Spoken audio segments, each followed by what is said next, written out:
这家公司4年25个亿烧没了，是一家做芯片研发的公司。Xiangdi Xian was a Chinese company focused on chip research and development. Over 4 years, it burned through 2.5 billion yuan. Recently, the company announced its complete dissolution, leaving over 400 people suddenly unemployed. Over the past 2 years, nearly every industry in China has faced a downturn, not just one or two sectors. If you're an undergraduate majoring in integrated circuits or microelectronics, it's better to go for further studies now. We're in an industry winter, and finding a job is very difficult. China has invested a lot in promoting the semiconductor industry, but as the U.S. tightens its restrictions, many Chinese companies are struggling to survive. On August 30th, news broke that Xiangdi Xian, known as the Nvidia of China, held a meeting where they officially announced the company's dissolution. Over 400 employees lost their jobs overnight, shocking the industry. Just 9 days before this, Xiangdi Xian had signed a strategic cooperation agreement in Beijing with Chaoyun Digital Technology Group, planning to collaborate on data center construction, cloud desktops, cloud rendering, and digital office operations. However, 9 days later, Xiangdi Xian announced its dissolution, leaving many people stunned. It is reported that Xiangdi Xian had signed a Series B financing agreement with investors for a massive 500 million yuan, about $70 million, but they couldn't reach the terms of the deal, which led shareholders to sue the company. Currently, the company's accounts have been frozen, and they're unable to secure new financing. As a result, all employees were let go, and unpaid salaries were recorded as company debts. According to Chinese reports, insiders revealed that the company had already delayed paying its employees for 2 months. Analysts believe that the company likely burned through its funding and, due to low investment interests in semiconductors, couldn't secure new rounds of financing. With no acquisition offers, they had no choice but to dissolve. After the news broke, Xiangdi Xian issued a statement denying the claim of complete dissolution, saying the company is still adjusting its team and optimizing its staff structure while seeking external financing opportunities. However, a report from Times Weekly on September 3rd shows that Xiangdi Xian's headquarters had its doors and windows tightly closed, the exits locked, and the lobby lights turned off. The report also quoted staff from the building's management, saying that no company employees had been seen recently. In fact, signs of this dissolution had been apparent for some time. Back in April, there were reports that Xiangdi Xian had let go of all new graduates. Then in May, news came out about company-wide pay cuts. Laid-off employees said that the company had promised severance by September 30th, but with the company dissolving a month before that, many are now left feeling angry and helpless. Many of the laid-off employees no longer have much hope for severance, believing that even if they wait until September 30th, the company likely won't fulfill its promises. Back in 2023, Xiangdi Xian was already starting to downsize, with multiple rounds of layoffs reported. These cuts didn't just affect regular employees, but also involved senior research and development staff, resulting in several labor arbitration cases. According to public records, Xiangdi Xian was founded on September 29, 2020, with its headquarters in Chongqing. The company also had R&D centers in Beijing, Shanghai, Chengdu, and Suzhou, and at one point its valuation reached as high as 15 billion yuan, about $2.1 billion. Xiangdi Xian focused on designing and developing high-performance, general-purpose, and specialized processor chips, with products mainly used in desktops, workstations, and edge computing. It was one of the few unicorn companies in Chongqing's integrated circuit industry. However, the company's 2 GPU products, Tianjun 1 and Tianjun 2, while having their own intellectual property rights, failed to gain market acceptance. Xiangdi Xian initially attracted investor interest during its early stages, but as market conditions changed and internal issues surfaced, the company found it increasingly difficult to secure financing. Insiders revealed that in 2023, Xiangdi Xian tried to raise funds with a pre-money valuation of 12 billion yuan, about $1.7 billion, but was unsuccessful. The company then lowered its valuation to 8 billion yuan, about $1.1 billion, but it still couldn't draw in new investors. The financing difficulties eventually led to the company's downfall. In August 2024, Xiangdi Xian's financial crisis came to a head, forcing the company to announce its dissolution. On another front, Xiangdi Xian's shareholders filed a lawsuit against the company's founder, Tang Zhimin, for failing to secure the promised 500 million yuan, about $70 million in Series B funding. One of the plaintiffs in the case is the state-owned Jiangsu Sino-German Service Trade Industry Investment Fund, which sued 3 companies controlled by Tang, all of which are shareholders of Xiangdi Xian. Additionally, another company, Capital Online, is involved in a lawsuit with Xiangdi Xian over an amount of 18.8 million yuan, about $2.7 million. Xiangdi Xian's chairman, Tang Zhimin, is a well-known Chinese scientist and a doctoral advisor at the Institute of Computing Technology at the Chinese Academy of Sciences. He has led several high-end general-purpose chip projects in China. However, despite his background, Xiangdi Xian could not reverse its downward trend amidst the current challenges in the semiconductor market and was forced to exit quietly. Australian Chinese scholar Zhang Xiaogang commented, "The U.S. and other Western countries have imposed heavy technological restrictions and decoupling from China, making it much harder for the CCP to access advanced products and technologies. As a result, companies like Xiangdi Xian have limited options for finding new customers or clients. Their survival environment is very harsh, and securing orders is extremely difficult." Industry experts also believe that Xiangdi Xian not only failed in its deal with its lead investor, but also struggled with internal management issues, changes in the external environment, and a lack of substantial commercial revenue. The company's weak market promotion and commercial operations limited its ability to generate internal funding, ultimately contributing to its collapse.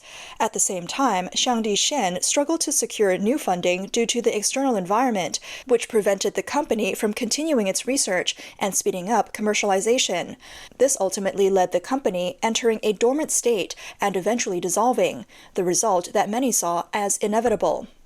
According to Voice of America, Lin Zhongnan, a professor of electrical engineering at National Taiwan University in Taipei, pointed out that while Xiangdi Xian had earned the title of China's Nvidia, on the global scale, Nvidia is unmatched in the GPU field. Nvidia's ecosystem is unbeatable on the global market, and Chinese companies entering the market midway simply cannot compete.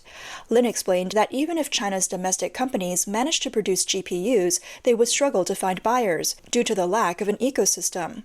Some Chinese companies, in pursuit of performance, would rather purchase downgraded versions of Nvidia's GPUs that are specifically designed for the Chinese market and restricted by U.S. sanctions.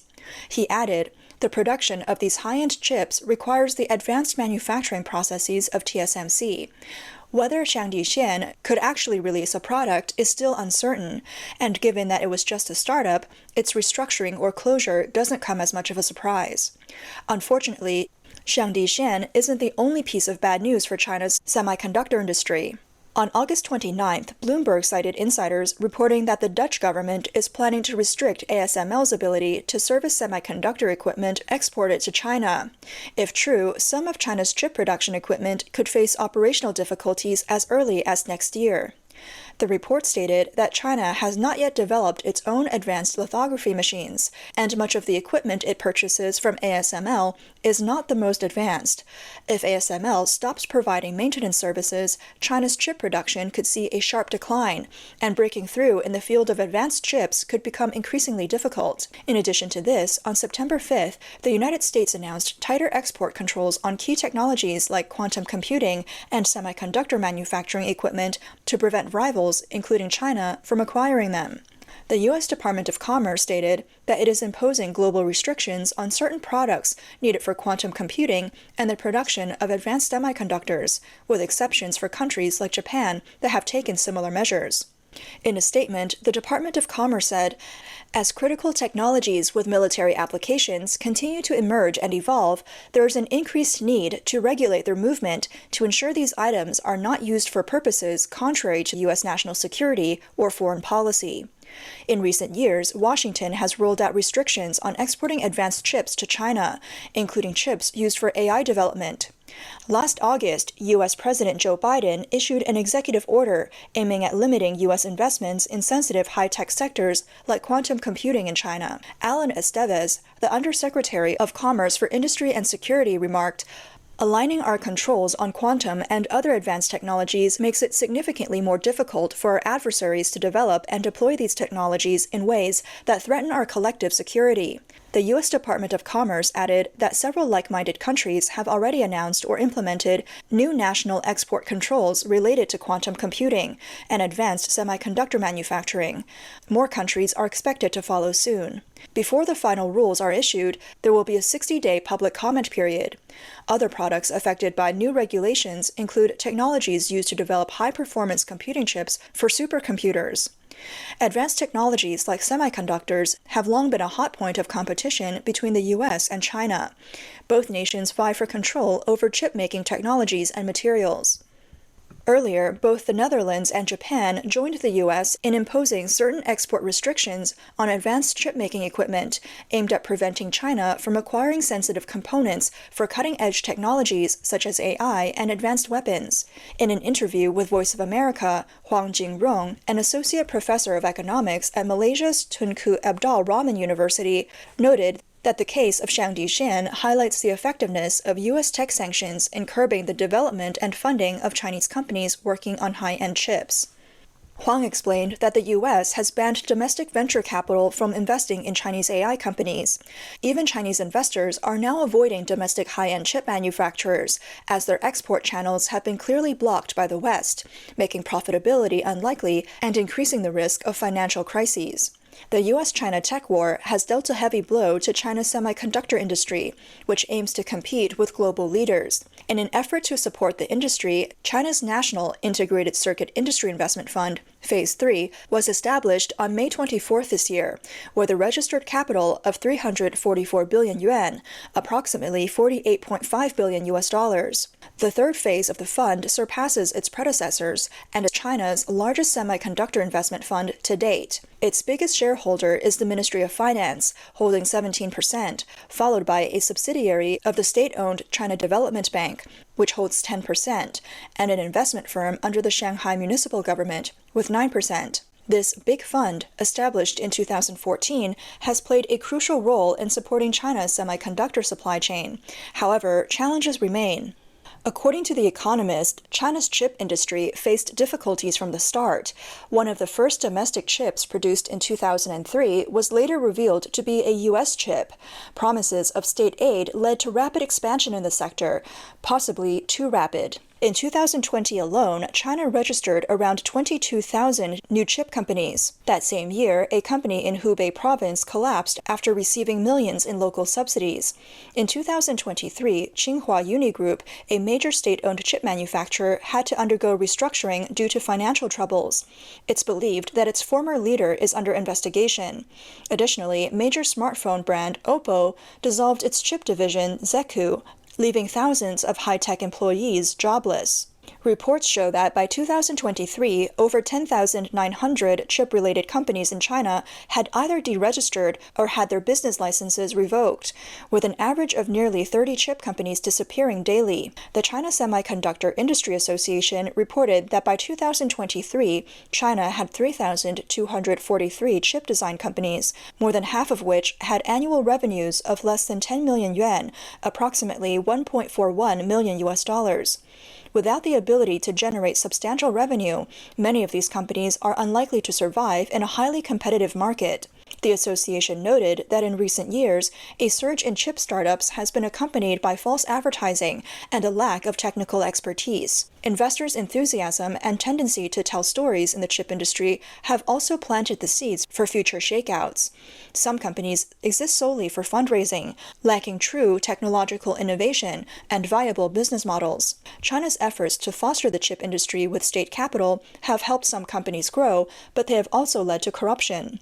In 2022, Lu Jun, the former CEO of the China Integrated Circuit Investment Company, which managed the big fund, was investigated and charged with bribery. U.S.-based commentator Lan Shu analyzed that China's chip industry doesn't just face technological issues, it faces systemic issues. The CCP's system, which aims to use high-tech development to threaten the world, particularly the free and democratic world, is bound to face resistance. As a result, China's high-tech industries won't achieve the rapid success the CCP dreams of. According to Voice of America, Xu Zhen, vice chairman of the Future City Institute at the Chinese University of Hong Kong, said that China's biggest strategic disadvantage isn't its lack of chips or AI capabilities. He believes that since 2015, Beijing has repeatedly made the same strategic mistakes. When the economy slowed, instead of implementing policies for a soft landing, China ramped up spending on real estate, high-speed rail, and chip-related infrastructure. This high-leverage strategy has rapidly worsened local government debt. Xu stated that from the real estate crisis to weak consumption and excess capacity, the government has poured money into infrastructure rather than boosting consumer spending.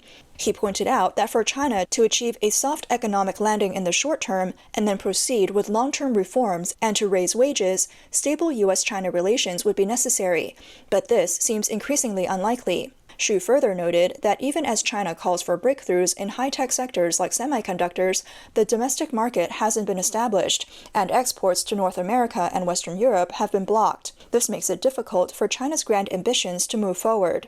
Malaysian scholar Huang Jingrong emphasized that China's pursuit of independent chip development, driven by strategic needs and without regard for economic efficiency, could harm its economy and lead to diplomatic fallout.